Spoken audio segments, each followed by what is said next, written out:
เสียงด้วยระบบ FM สเตอริโอมัลติเพล็กซ์ความถี่91เมกะเฮิรตซ์จากนี้ไปติดตามรับฟังรายการร้อยเรื่องราวข่าวสารเมืองแพร่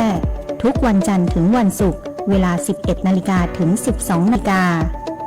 ช่วงข่าวสารการศึกษาเมืองแพร่โดยสำนักงานศึกษาธิการจังหวัดแพร่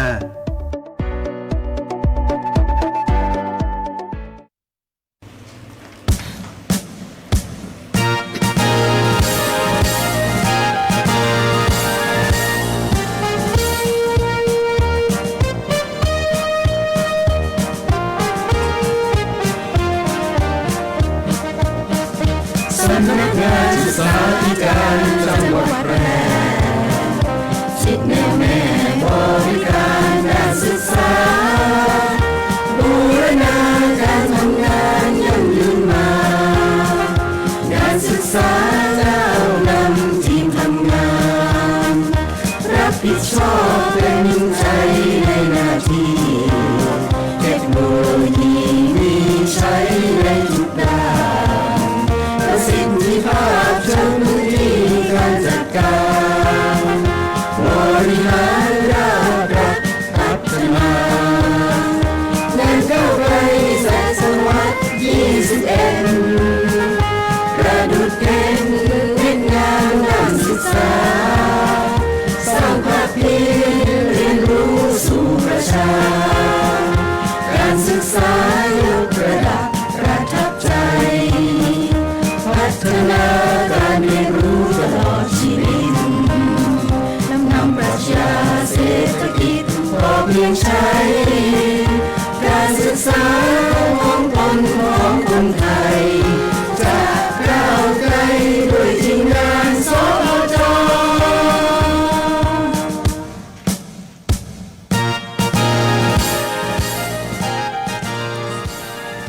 สวัสดีค่ะท่านผู้ฟังท่านผู้ชมที่เคารพทุกท่านกลับมาพบกันเช่นเคยนะคะกับรายการร้อยเรื่องราวข่าวสารเมืองแพร่ค่ะช่วงข่าวสารการศึกษาเมืองแพร่ค่ะวันนี้ดิฉันกนกวรรณมลีนักวิชาการศึกษาชำนาญการได้รับมอบหมายจากท่านวราพรฟูสัมป๊อกท่านศึกษาธิการจังหวัดแพร่ให้มาเป็นผู้ดำเนินรายการเช่นเคยนะคะวันนี้มีแขกรับเชิญพิเศษมาร่วมรายการกับเราด้วยค่ะวันนี้ได้รับเกียรติจากท่านรองศึกษาธิการจังหวัดแพร่ท่านดร.พิทักษ์กวีวนนะคะมาร่วมรายการด้วยนะคะสวัสดีค่ะท่านรองค่ะสวัสดีครับคุณกนกวรรณครับผมวันนี้เรามาพบกันอีกเช่นเคยครับวันนี้มีเรื่องสาระดีๆอะไรบ้างครับที่เราจะมาพูดคุยกันเพื่อที่จะให้ชาวการศึกษาและก็ประชาชนได้รับรู้นะครับว่ากิจกรรมต่างๆทางการศึกษาโดยเฉพาะศึกษาธิการจังหวัดแพร่นี้ได้ทำกิจกรรมหลากหลายนะครับเพื่อที่จะทำให้การศึกษาของเราพัฒนาและก็มีคุณภาพนะครับผมค่ะสัปดาห์ที่ผ่านมามีกิจกรรมเยอะแยะมากมายเลยค่ะท่านรองแล้วก็ในส่วนของวันสำคัญด้วยนะคะเราก็ผ่านวันหยุดราชการยาวมานะคะเป็นวันหยุดนักขัตฤกษ์นะคะก็คือเนื่องในวันวิสาขบูชานะคะก็เมื่อวานนี้ก็เป็นวันหยุดชดเชยนะคะซึ่งกิจกรรมวันที่31พฤษภาคมท่านรองก็ไปร่วมหลายงานเลยใช่ครับทั้งวันเลยครับตั้งแต่เช้ายันเย็นครับกิจกรรมเยอะมากๆเลยกิจกรรมที่ดีมากๆเลยนะครับสำหรับชาวจังหวัดแพร่ครับผมค่ะขออนุญาตที่ข่าวแรกกันก่อนนะคะเมื่อวันที่29พฤษภาคม2569ที่ผ่านมาค่ะในส่วนของสำนักงานศึกษาธิการจังหวัดแพร่นะคะได้จัดโครงการปลูกต้นไม้เฉลิมพระเกียรติเนื่องในโอกาสวันเฉลิมพระชนมพรรษาสมเด็จพระนางเจ้าสิทธิดาพัชรสุธาภิมลลักษณ์พระบรมราชินีนะคะซึ่งในปีนี้นะคะวันที่3มิถุนายน2569นะคะพระองค์ท่านก็จะมีพระชนมายุครบ4รอบนะคะซึ่งช่วงเช้าของวันที่29พฤษภาคมที่ผ่านมานะคะท่านวราพรฟูสัมป๊อกท่านศึกษาธิการจังหวัดแพร่ท่านพิทักษ์กวีวนท่านรองศึกษาธิการจังหวัดแพร่พร้อมด้วยบุคลากรของทางสำนักงานศึกษาธิการจังหวัดแพร่นะคะก็ได้ร่วมกันนะคะจัดกิจกรรมโครงการปลูกต้นไม้และจิตอาสาทำคนดีเฉลิมพระเกียรติเนื่องในโอกาสวันเฉลิมพระชนมพรรษาสมเด็จพระนางเจ้าสิทธิดาพัชรสุธาภิมลลักษณ์พระบรมราชินีนะคะที่สำนักงานศึกษาธิการจังหวัดแพร่ก็ การปลูกต้นไม้นะครับก็ถือว่าเป็นการสร้างพื้นที่สีเขียวให้กับศึกษาธิการจังหวัดแล้วก็ในจังหวัดแพร่ด้วยนะครับ เพราะว่าต้นไม้เนี่ย1 ต้นเนี่ยสามารถลดคาร์บอนไดออกไซด์ได้เยอะมากเลยนะครับในปีนี้ทางศึกษาธิการจังหวัดนะครับก็ได้ร่วมกันปลูกต้นราชพฤกษ์นะครับ ค่ะ หรือที่บ้านเราเรียกว่าต้นลมแรงนะครับ ดอกลมแล้ง ซึ่ครับดอกลมแรงเป็นดอกไม้ที่เมื่อบานดอกแล้วจะมีสีเหลืองสวยงามเป็นพวงนะครับแล้วก็เป็นเอกลักษณ์ของชาวจังหวัดแพร่นะครับในงานสงกรานต์นะครับ ค่ะ ก็ดอกลมแรงหรือ เมษายนนี่เหลืองอร่ามทั้งเมือง เหลืองอร่ามทั้งเมืองสวย ค่ะ ครับผมศึกษาธิการจังหวัดก็เช่นกัน ก็อยากจะให้มีต้นไม้ประจำจังหวัดนะครับประจำจังหวัดด้วยนะครับแล้วก็มีดอกไม้ที่สวยงามในสถานศึกษาครับผม ถ้าท่านที่เคยเดินทางไปที่สำนักงานศึกษาธิการจังหวัดแพร่ก็จะเห็นว่าตอนนี้เรากำลังปรับภูมิทัศน์กันอยู่สำนักงานใหม่เราเพิ่งสร้างเสร็จนะคะท่าน ใช่ครับผม ค่ะ ตอนนี้ก็มาเพิ่มในส่วนของพื้นที่สีเขียวนะคะให้เกิดขึ้นในส่วนของบริเวณของทางสำนักงานศึกษาธิการจังหวัดแพร่นะคะปรับภูมิทัศน์ให้สวยงามนะคะวันที่ 29 ที่ผ่านมาในส่วนของสำนักงานศึกษาธิการจังหวัดแพร่นำโดยท่านศึกษาธิการจังหวัดแพร่ท่านรองศึกษาธิการจังหวัดแพร่ก็ได้ร่วมกันนะคะช่วยกันปลูกต้นไม้นะคะเพิ่มต้นไม้เพิ่มพื้นที่สีเขียว ครับผม ที่สทจแพร่ของเรานะคะค่ะก็ตอนนี้ในส่วนของการปรับภูมิทัศน์นะคะในส่วนของรางระบายน้ำต่างๆนะคะท่านที่เดินทางมาราชการที่สำนักงานศึกษาธิการจังหวัดแพร่มารอบหน้านี้รับรองสะดวกสบาย ครับ ค่ะ ใช่ครับเพราะว่าตอนนี้รางน้ำนะครับเสร็จเรียบร้อยแล้วครับ รางระบายน้ำเสร็จเรียบร้อยแล้ว แล้วก็ ไม่ท่วมแล้ว ครับไม่ท่วมแล้วครับ ครั้งที่แล้วมีผู้เข้ามาร่วมประชุมหลายคณะนะครับ ค่ะ ปรากฏว่า จะต้องฝ่าน้ำท่วมบริเวณ พื้นที่เรายังปรับให้เรียบร้อย นะครับ ค่ะ ผมแต่วันนี้นะครับก็เรียบร้อยแล้วนะครับน้ำก็จะไม่ขังนะครับ ค่ะ ท่านก็จะเดินทางได้สะดวกแล้วก็มีความสุขนะครับ เพราะว่าตอนนี้เราปรับพื้นที่บริเวณรอบๆอาคารเรียบร้อยแล้วนะครับผม ค่ะสะดวกสบายพร้อมต้อนรับผู้ที่มารับบริการทุกท่านเลยนะคะ ครับ มาที่วันสำคัญทางพระพุทธศาสนาที่ได้เกริ่นไปเมื่อทางตอนต้นของรายการนะคะ ก็คือวันวิสาขบูชานะคะวันสำคัญของชาวพุทธของเรานะคะ ซึ่งตรงกับวันขึ้น 15 ค่ำเดือน 6 ของทุกๆปีนะคะซึ่งปี 2569 นี้ก็ตรงกับวันอาทิตย์ที่ 31 พฤษภาคม 2569 นะคะถือว่าเป็นวันระลึกถึงเหตุการณ์สำคัญ 3 ประการของพระพุทธเจ้าก็คือวันประสูติตรัสรู้และปรินิพพานนะคะก็เป็นวันที่ชาวพุทธของเรานะคะทำความดีละเว้นความชั่วแล้วก็ทำจิตใจให้ผ่องใสนะคะซึ่งไปร่วมกิจกรรมกันหลายกิจกรรม ครับ เลย ใช่เลยครับ ก็วันวิสาขบูชานะครับ เป็นวันที่สำคัญมากเลยครับ เป็นวันสากลของโลกนะครับของพระพุทธศาสนาของเราเนี่ยซึ่งกิจกรรมต่างๆ วันนี้ทางวัดพระบาทมิ่งเมืองนะครับ จัด พระอารามหลวงของเรา ค่ะ จัดได้ดีมากนะครับ แล้วก็มีหลาย ๆ กิจกรรมที่วัดพระบาทมิ่งเมืองของเราได้จัดกิจกรรมนะครับ มีอะไรบ้างครับคุณกนกวรรณครับ ก็เริ่มตั้งแต่เช้าเลยนะคะเริ่มตั้งแต่เช้าของวันวิสาขบูชาประจำปี 2569 วันที่ 31 พฤษภาคมนะคะท่านศึกษาธิการจังหวัดแพร่ก็ได้มอบหมายให้ท่านดร.พิทักษ์กาวิวลนะคะท่านรองศึกษาธิการจังหวัดแพร่พร้อมด้วยบุคลากรของทางสำนักงานศึกษาธิการจังหวัดแพร่นะคะไปร่วมพิธีทำบุญตักบาตรนะคะที่วัดพระบาทมิ่งเมืองวรวิหารนะคะโดยมีท่านผู้ว่าราชการจังหวัดแพร่นะคะเป็นประธานในพิธีกิจกรรมตั้งแต่ช่วงเช้า แล้วก็มีกิจกรรมช่วงบ่ายยาวเลยนะคะท่าน ใช่ รอง ครับผม ค่ะ ก็กิจกรรมสำหรับกิจกรรมช่วงบ่ายนะครับ เป็นกิจกรรมร่วมพิธีนะครับถวายส่งน้ำพระราชทาน ค่ะ และถวายผ้าพระราชทานห่มองค์พระนะครับ ในงานประเพณีไหว้พระพุทธโกษัยสิริชัยมหาสกยมุนีนะครับ เป็นพระคู่บ้านคู่เมืองของชาวจังหวัดแพร่ แล้วก็เป็นงานส่งเสริมพระพุทธศาสนาเนื่องในวันวิสาขบูชาประจำปี 2569 ด้วยนะครับ ค่ะ ซึ่งมีท่านสมชัยเลิศประสิทธิพันธ์นะคะท่านผู้ว่าราชการจังหวัดแพร่เป็นประธานในพิธีถวายน้ำสงฆ์พระราชทานนะคะแล้วก็ถวายผ้าพระราชทานห่มองค์พระนะคะซึ่งในส่วนของวัดพระบาทมิ่งเมืองวรวิหารได้รับพระมหากรุณาธิคุณจากสมเด็จพระกนิษฐาธิราชเจ้าสมเด็จพระเทพรัตนราชสุดาสยามบรมราชกุมารีพระราชทานน้ำสงฆ์แล้วก็พระราชทานพระราชานุญาตเชิญอักษรพระนามาพิไทยสทประดับผ้าห่มพระบรมธาตุมิ่งเมืองพระพุทธมิ่งเมืองขวัญแล้วก็พระพุทธโกษัยมหาสักยมุนีปูชนียสถานสำคัญของวัดพระบาทมิ่งเมืองด้วยนะคะครับก็ในงานนี้ผมได้มีโอกาสได้เข้าร่วมกิจกรรมอันนี้ด้วยนะครับรู้สึกดีใจแล้วก็รู้สึกภูมิใจมากนะครับเพราะว่าเป็นพิธีอันศักดิ์สิทธิ์นะครับสำคัญมากๆสำคัญแล้วก็เป็นพิธีที่รู้สึกว่ามีความภาคภูมิใจนะครับเป็นกิจกรรมที่สมเด็จพระเทพรัตนราชสุดาสยามบรมราชกุมารีนะครับผมได้พระราชทานแล้วก็ให้กับจังหวัดแพร่ได้มีกิจกรรมโดยเราเนี่ยโดยท่านผู้ว่าราชการจังหวัดแพร่เนี่ยเป็นผู้ที่ห่มผ้าแล้วก็ร่วมกับพระเขมกรครับผมในการทำกิจกรรมนะครับซึ่งเป็นกิจกรรมที่ดีแล้วก็มีความภาคภูมิใจครับที่ชาวจังหวัดแพร่ได้รับพระมหากรุณาธิคุณจากท่านนะครับผมค่ะซึ่งใน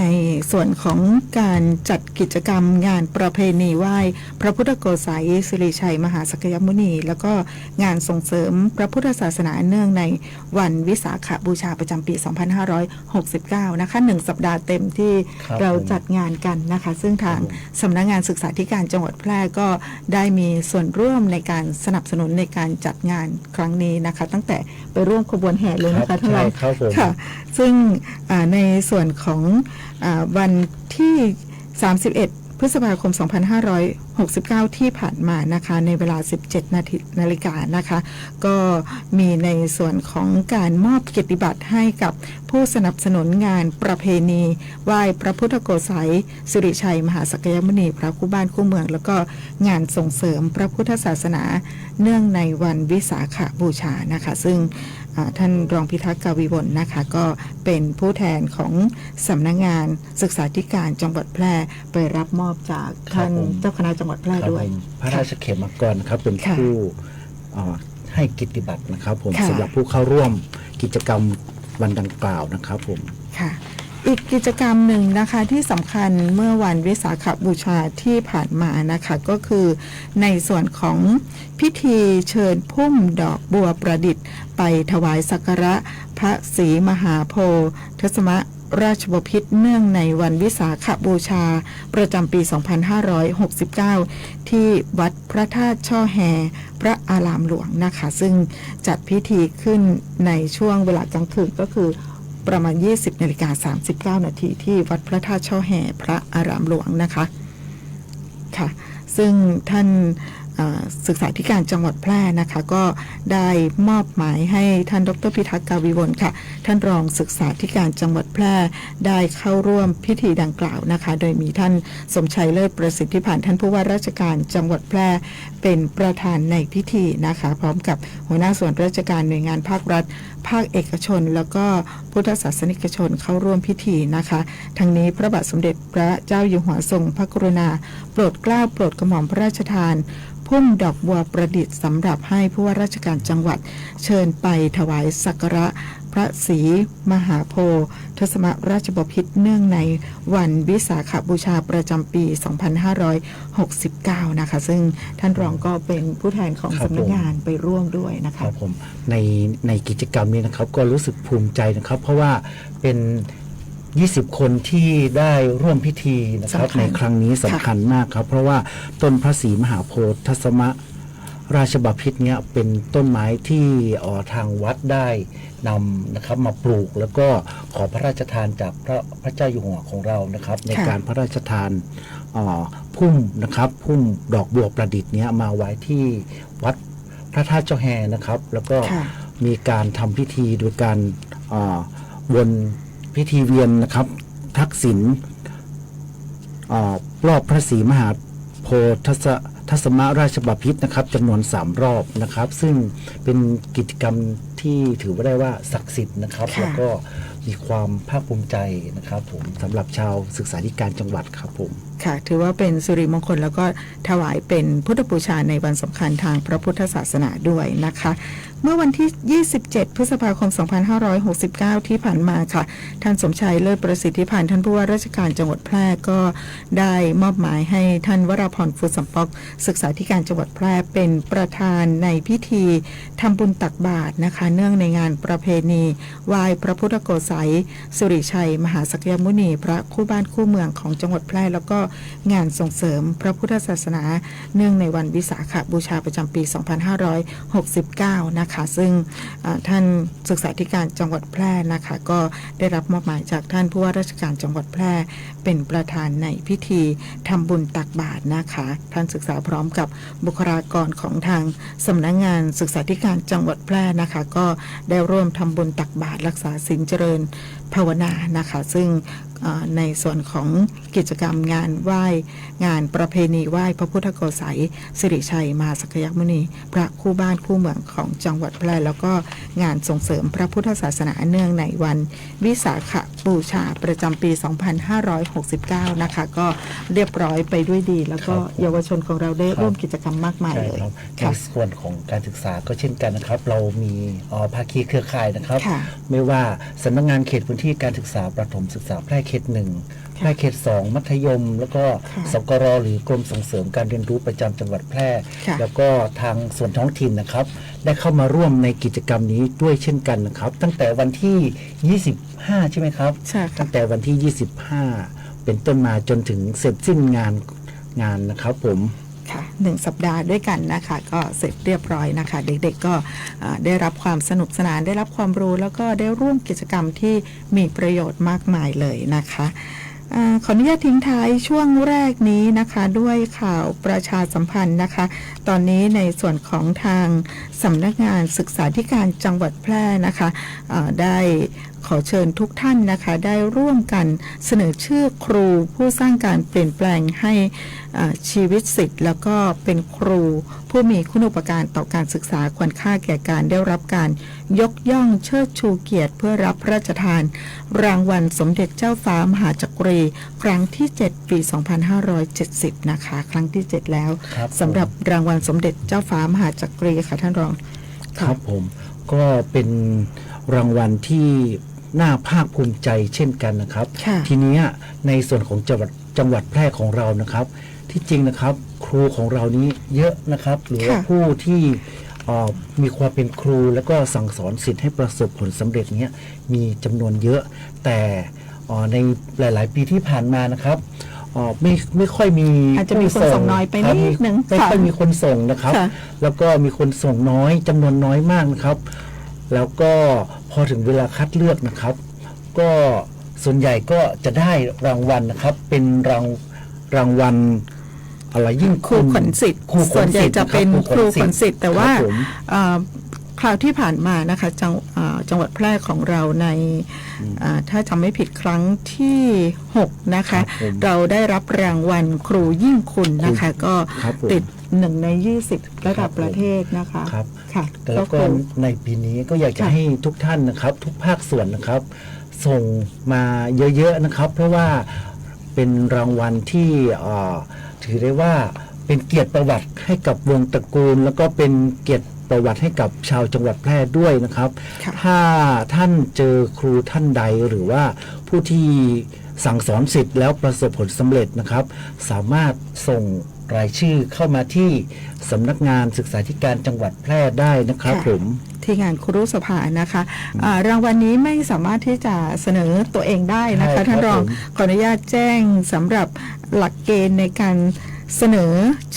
ชื่อครูผู้เข้ารับการคัดเลือกระดับจังหวัดนะคะก็มีอยู่4รูปแบบด้วยกันรูปแบบแรกก็คือสถานศึกษาขั้นพื้นฐานโดยความเห็นชอบของคณะกรรมการสถานศึกษานะคะมีสิทธิ์ที่จะเสนอชื่อเพื่อเข้ารับรางวัลสมเด็จเจ้าฟ้ามหาจักรีได้นะคะ ประเภทที่ 2 ก็คือสมาคมมูลนิธิและองค์กรที่มีฐานะเป็นนิติบุคคลแล้วก็มีภารกิจส่งเสริมการเรียนรู้ค่ะประเภทที่ 3 ก็คือลูกศิษย์ที่เป็นศิษย์เก่าของคุณครูท่านนั้นนะคะจำนวน1คนนะคะอายุของลูกศิษย์ก็จะต้องมีอายุไม่น้อยกว่า20 ปีค่ะแล้วก็ประเภทที่ 4 ค่ะคณาจารย์ในระดับอุดมศึกษารวมกันไม่น้อยกว่า3คนนะคะซึ่งเคยสอนผู้ที่ได้รับการเสนอชื่อนะคะ ครับผม สามารถที่จะเสนอชื่อได้นะคะ ก็ท่านสามารถดูรายละเอียดเพิ่มเติมนะครับประกาศหลักเกณฑ์คุณสมบัติผู้ได้รับการเสนอชื่อ หรือแบบเสนอชื่อนะครับและก็สามารถดาวน์โหลดได้ที่ https นะครับ drive@google.com นะครับผม ค่ะ แล้วก็เสนอชื่อและส่งเอกสารได้ตั้งแต่บัดนี้เป็นต้นไปจนถึงวันที่ 30 มิถุนายน 2569 นี้นะครับผม ค่ะ ณสำนักงานศึกษาธิการจังหวัดแพร่เลขที่ 168 หมู่ 2 ตำบลป่าแมดอำเภอเมืองแพร่ จังหวัดแพร่ 54000 นะครับรหัสไปรษณีย์แล้วก็สามารถสอบถามรายละเอียดเพิ่มเติมได้ที่ศูนย์ประสานงานรางวัลสมเด็จเจ้าฟ้ามหาจักรีนะครับสำนักงานศึกษาธิการจังหวัดแพร่ครุสภาจังหวัดแพร่นะครับเลขที่ 168 หมู่ 2 ตำบลป่าแมดอำเภอเมืองแพร่ จังหวัดแพร่ โทรศัพท์ 054-520-807 ครับผม ค่ะก็ติดต่อได้ที่งานครุสภาของจังหวัดแพร่หรือว่าที่สำนักงานศึกษาธิการจังหวัดแพร่นะคะดูรายละเอียดเพิ่มเติมได้ที่ในส่วนของเว็บไซต์ของทางสำนักงานศึกษาธิการจังหวัดแพร่ในส่วนของครุสภาจังหวัดแพร่รวมไปถึงเพจ Facebook ด้วยนะคะที่เราได้ประชาสัมพันธ์ ใช่ครับ รายละเอียดให้ทุกท่านได้ชมกัน เปิดหน้าเว็บเพจของศึกษาธิการจังหวัดแพร่ก็จะเจอเลยนะครับผม ค่ะ เป็นแบนเนอร์นะครับเป็นแบนเนอร์ที่จะลอยมาว่ารางวัลเจ้าฟ้ามหาจักรีนะครับผม ค่ะก็ติดต่อสอบถามรายละเอียดเพิ่มเติมได้นะคะที่งานครุสภาของจังหวัดแพร่ของเรา 054-520-807 ค่ะ 054-520-807 นะคะแอบกระซิบนิดนึงนะคะหลายท่านอาจจะกังวลในเรื่องของการจัดทำเอกสาร ครับ ใช่ ผม ค่ะ ไม่ต้องเป็นกังวล ไม่ต้อง นะ เป็น คะ กังวล ฝ่ายเลขาเราดูแลให้ ใช่ครับ ค่ะ ก็เราจะมีบุคลากรของเราแล้วก็ผู้ทรงคุณวุฒินะครับ ค่ะ ในการช่วยจัดทำเอกสารให้มีความสมบูรณ์มากที่สุด แล้วก็สามารถที่แล้วก็ส่งไปนะครับ ค่ะ อย่างที่บอกกับทุกท่านไปนะคะ รางวัลนี้จะเป็นรางวัลที่ไม่ใช่คุณครูเสนอชื่อตัวเองนะ ใช่ครั คะ บ มีผู้เสนอชื่อให้นะคะ เพราะฉะนั้นในส่วนของการจัดทำเอกสารหลักฐานคุณครูอาจจะไม่สะดวกหรือว่าอาจจะไม่ถนัดในเรื่องของการทำเอกสารหลักฐานนะคะ แต่ว่ารางวัลนี้นะคะเป็นรางวัลสำหรับผู้ที่มีคุณูปการเชิงประจักษ์จริง ๆนะคะ เป็นครูผู้สร้างการเปลี่ยนแปลงในชีวิตลูกศิษย์แล้วก็เป็นครูผู้มีคุณูปการต่อการศึกษาควรค่าแก่การได้รับการยกย่องเชิดชูเกียรตินะคะ รางวัลสมเด็จเจ้าฟ้ามหาจักรีนะคะ ก็ท่านที่มีสิทธิ์เสนอนะคะ ติดต่อสอบถามที่สำนักงานศึกษาธิการจังหวัดแพร่ได้ค่ะ ครับผม ค่ะช่วงนี้ โอเคครับ ก็ฝากทุกท่านด้วยนะครับ ค่ะ ครับผม ค่ะช่วงนี้ขออนุญาตพักเบรกกันสักครู่นะคะ ช่วงหน้าจะนำเอาเรื่องราวของรายละเอียดของการลงพื้นที่สมาชิกวุฒิสภาพบประชาชน กลุ่มภาคเหนือตอนบนนะคะ ซึ่งลงพื้นที่จังหวัดแพร่นะคะ เมื่อวันที่ 29 แล้วก็ 30 พฤษภาคมที่ผ่านมาค่ะ พักกันสักครู่ค่ะ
คุณกำลังเผชิญกับปัญหาหนี้สินอยู่ใช่ไหม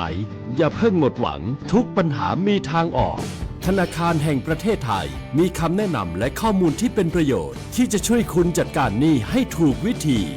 หากต้องการคำปรึกษาทางการเงินโทร1213แล้วกดต่อ99เป็นหนี้ต้องแก้ไขเริ่มต้นใหม่อย่างยั่งยืนย้ำอีกครั้งธนาคารแห่งประเทศไทยโทร1213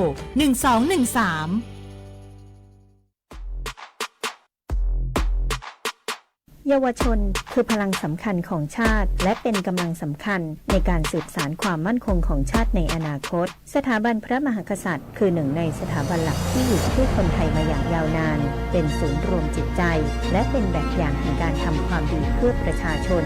การแสดงออกถึงความจงรักภักดีสามารถทำได้ง่ายๆในชีวิตประจำวันเช่นการเป็นคนดีเคารพกติกาสังคมช่วยเหลือผู้อื่นและทำประโยชน์เพื่อส่วนรวมเยาวชนที่มีความรู้ความเข้าใจอย่างถูกต้องจะสามารถส่งต่อคุณค่าที่ดีงามและร่วมกันรักษาความเป็นไทยให้คงอยู่สืบไปขอเชิญชวนเยาวชนไทยทุกคนร่วมกันเรียนรู้ประวัติศาสตร์ชาติไทยสำนึกในพระมหากรุณาธิคุณและร่วมกันทำรงไว้ซึ่งชาติศาสนาพระมหากษัตริย์สำนักงานประชาสัมพันธ์ที่ 3 กรมประชาสัมพันธ์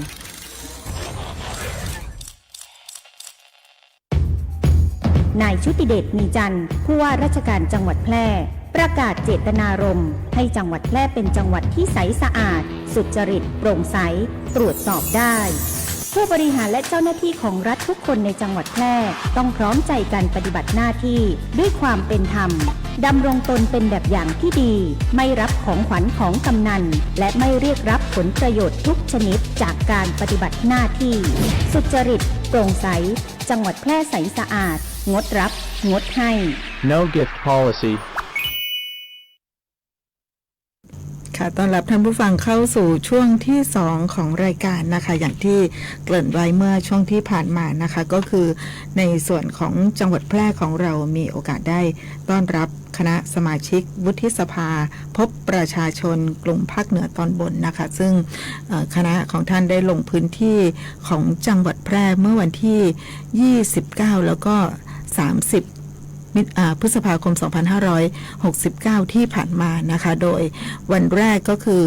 วันที่29นะคะไปที่ห้องประชุมศูนย์บริหารจัดการน้ำจังหวัดแพร่ที่องค์การบริหารส่วนจังหวัดแพร่ที่เกาะเป่านะคะแต่ว่าในส่วนของสำนักงานศึกษาธิการจังหวัดแพร่ของเราได้มีโอกาสนะคะได้ให้ร่วมให้ข้อมูลนะคะเมื่อวันที่30พฤษภาคม 2569 ที่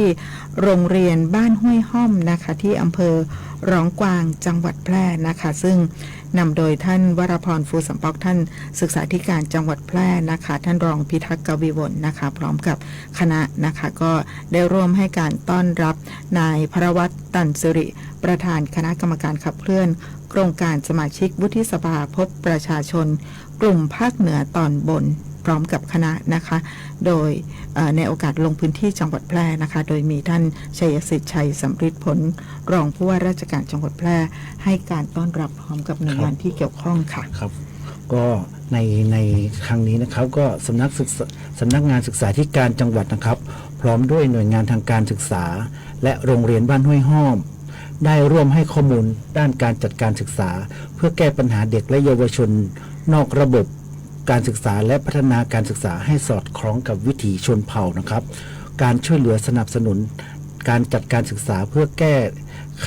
เด็กเพื่อแก้ปัญหาเด็กและเยาวชนออกนอกระบบการศึกษาแล้วก็การพัฒนาการศึกษาให้สอดคล้องกับวิถีชนเผ่านะครับในการสนับสนุนการจัดการศึกษาตามโครงการโรงเรียนโครงการกองทุนการศึกษาโครงการส่งเสริมและพัฒนาการพูดการอ่านการเขียนภาษาไทยโดยเหล่ากาชาติจังหวัดแพร่ทั้งนี้นะครับนายสุทินแก้วพนาสมาชิกวุฒิสภาจังหวัดแพร่กลุ่มการศึกษาได้ให้ข้อคิดเห็นและแลกเปลี่ยนกรณีชนเผ่ามาราบรินะครับซึ่งมีประชากรอาศัยอยู่ในพื้นที่หมู่บ้านห้วยห้อมพัฒนานะครับและได้รับการดูแลด้านการศึกษาทั้งช่วงก่อนวัยเรียนขณะที่ศึกษาอยู่และใกล้สำเร็จการศึกษาและหลังจากการสำเร็จการศึกษาแล้วนะครับ เพื่อพัฒนาคุณภาพชีวิตอย่างรอบด้าน และได้รับการส่งเสริมการสนับสนุนจากหน่วยงานที่เกี่ยวข้องเป็นอย่างดีนะครับโดยเฉพาะด้านทุนการศึกษาเพื่อป้องกันปัญหาเด็กหลุดออกนอกระบบจากการศึกษานะครับผมค่ะก็ในพื้นที่ของหมู่ที่13ตำบลบ้านเวียงอำเภอรองกวางจังหวัดแพร่ก็คือหมู่บ้านห้วยห้อมพัฒนานะคะอย่างที่ท่านรองได้บอกไปนะคะประชากรที่อาศัยอยู่ที่หมู่บ้านห้วยห้อมพัฒนานะคะก็จะเป็นชนเผ่ามงแล้วก็ชนเผ่ามะละบินะคะซึ่งในส่วนนี้นะคะทางคณะสมาชิกวุฒิสภาพบประชาชนกลุ่มภาคเหนือตอนบนนะคะซึ่งก็ได้ลงพื้นที่ในส่วนของจังหวัดแพร่นะคะเพื่อที่จะบูรณาการความร่วมมือในการพัฒนาคุณภาพชีวิตแล้วก็ป้องกันปัญหายาเสพติดในชุมชนของชนเผ่ามะละบิบ้านห้วยห้อมอำเภอร้องกวางจังหวัดแพร่นะคะซึ่งในส่วนนี้นะคะก็มีมากมายหลายด้านนะคะที่เราพูดคุยกันหลากหลายมิตินะคะค่ะในทั้งนี้ก็ทางตัวแทนของชนเผ่ามะละบิก็ได้แสดงความคิดเห็นสะท้อนนะครับปัญหาต่างๆที่เกิดขึ้นกับชุมชนนะครับซึ่งทางวุฒิสมาชิกของเรานี้ก็จะนำไปช่วยกันแก้ปัญหาด้วยนะครับโดยเฉพาะด้านการศึกษาเนี่ยเราจะทำยังไงนะครับให้พัฒนาให้เผ่ามะละบิเนี่ยครับมีคุณภาพชีวิตที่ดีขึ้นมีการศึกษาที่ดีขึ้นหรือว่ามีการพัฒนา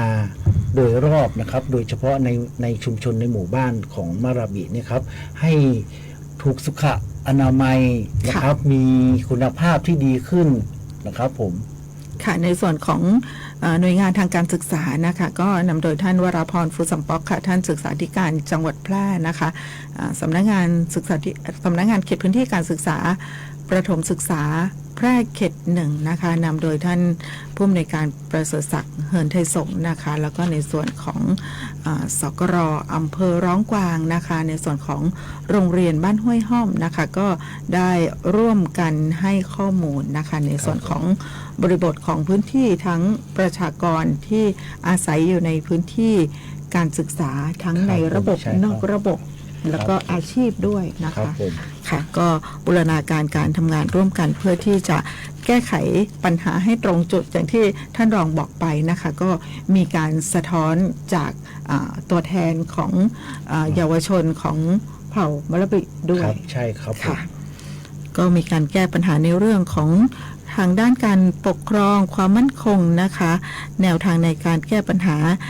เรื่องของยาเสพติดเรื่องของความปลอดภัยในพื้นที่เรื่องของสาธารณสุขคุณภาพชีวิตด้านอาชีพการพัฒนาคุณภาพชีวิตเพื่อแก้ปัญหาความยากจนแล้วก็ลดการพึ่งพานะคะแล้วก็รวมไปถึงด้านสิทธิมนุษยชนนะคะค่ะก็ทุกๆอย่างนี้เราพยายามที่จะช่วยเพื่อพัฒนาคุณภาพชีวิตของชนเผ่ามะละบินะครับให้มีคุณภาพชีวิตที่ดีขึ้นนะครับในทุกมิติของการพัฒนานะครับผมค่ะก็ถือว่าเป็นการ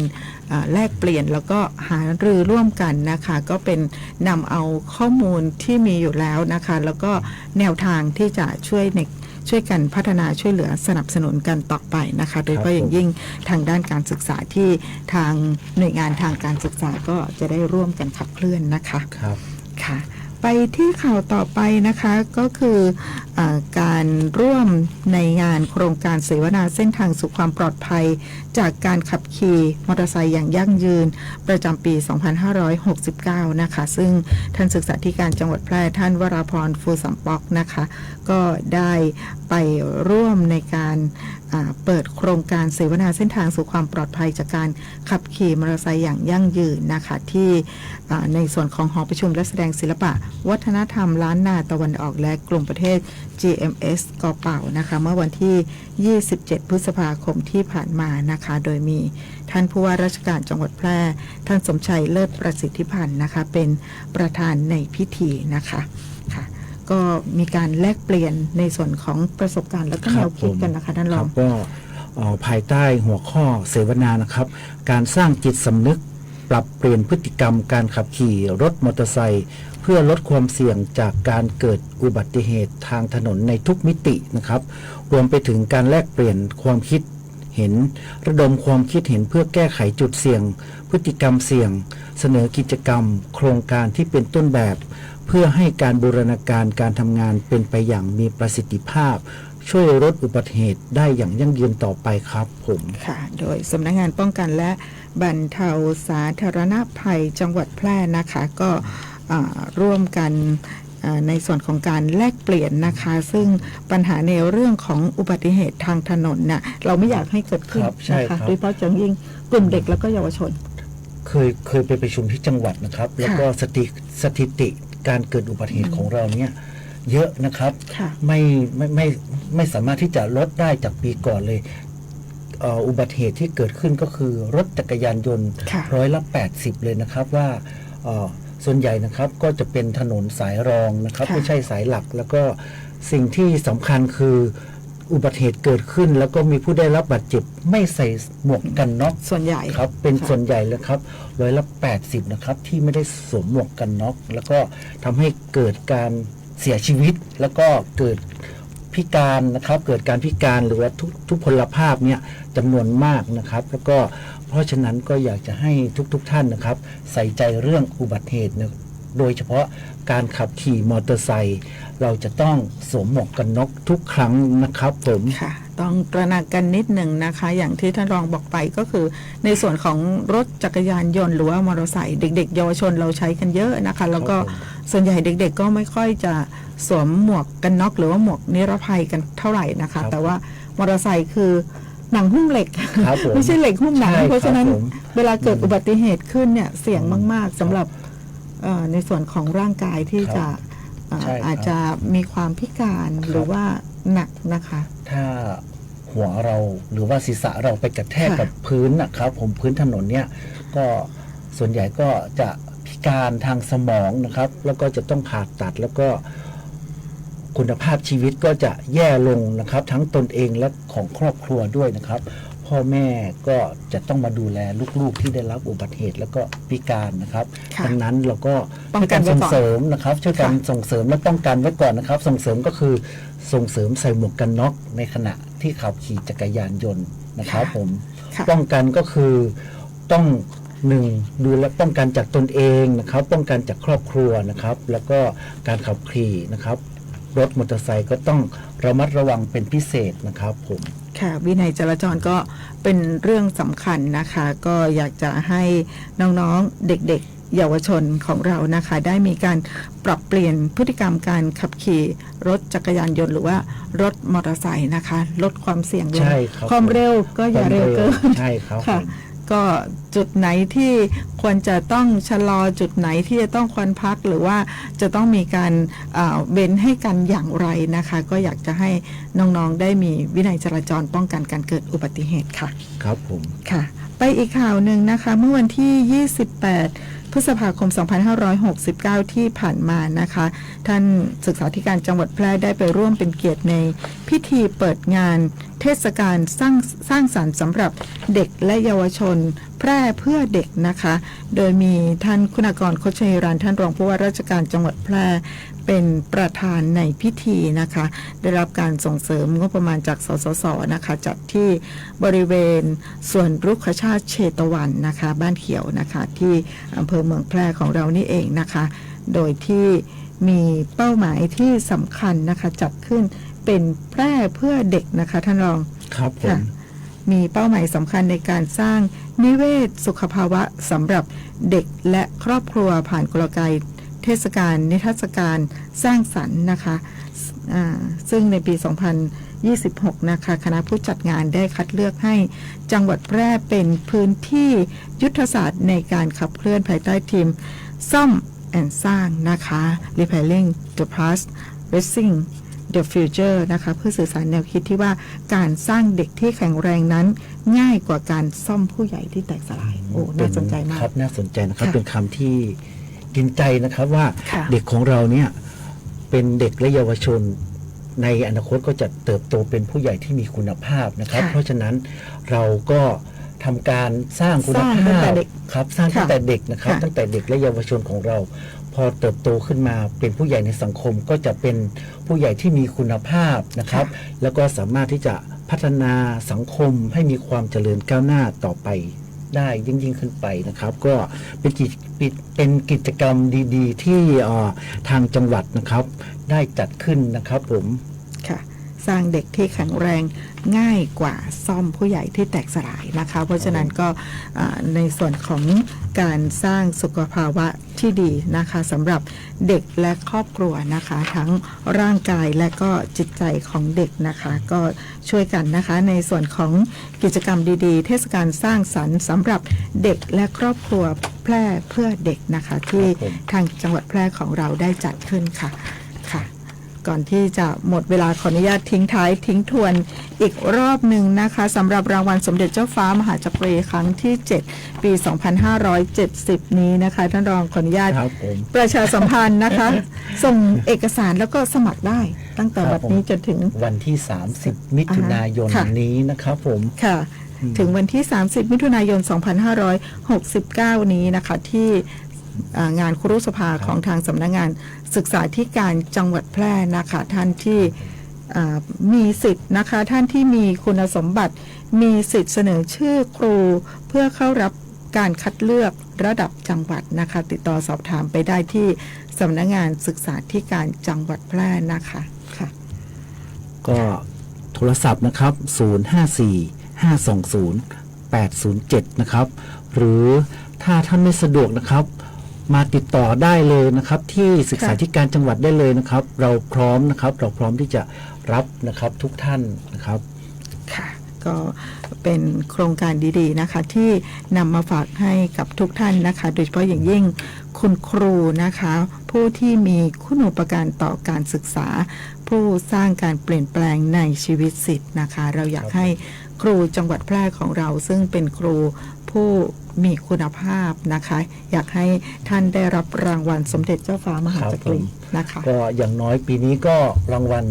อะไรนะคุณากรนะครับผม ค่ะ เขารางวัลคุณาก หนึ่ รง ในสาม ขยับขึ้นมา ของระดับประเทศ อีกระดับนะครับขึ้น ค่ะ มาอีกระดับหนึ่งก็ยังดีนะครับ ค่ะ เราเชื่อแน่ว่า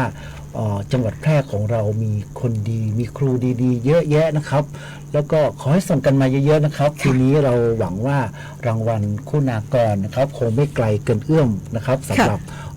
ครูและก็ผู้ที่มีสิทธิ์นะครับผู้ที่มีสิทธิ์และการสั่งสอนสิทธิ์เนี้ยแล้วก็เป็นที่ยอมรับของทุกๆคนนะครับในจังหวัดแพร่ก็จะได้รับรางวัลนะครับอย่างน้อยรางวัลคุณากรนะครับเราตั้งเป้าไว้อย่างนี้นะครับแต่ยังไงก็ขอให้ส่งมาก่อนนะครับ ส่งมาก่อนค่ะเดี๋ยวฝ่ายเลขาเราดูแลนะคะ ช่วยนะเราจะช่วยอย่างเต็มที่เลยนะครับในการทำรูปแบบนะครับทำเล่มทำผลงานนะครับเพื่อที่จะให้ไปในรางวัลที่ลึก เข้าสู่ระดับชาติต่อไป ระดับชาติต่อไปนะครับผม ค่ะวันนี้เวลาของข่าวสารการศึกษาเมืองแพร่หมดลงแล้วนะคะติดตามรับชมรับฟังได้ทุกวันอังคารนะคะทางสวทแพร่แห่งนี้เช่นเคยนะคะ 11 นาฬิกาค่ะวันนี้นำรายการจากลาท่านผู้ฟังท่านผู้ชมไปก่อนค่ะสวัสดีค่ะ สวัสดีครับ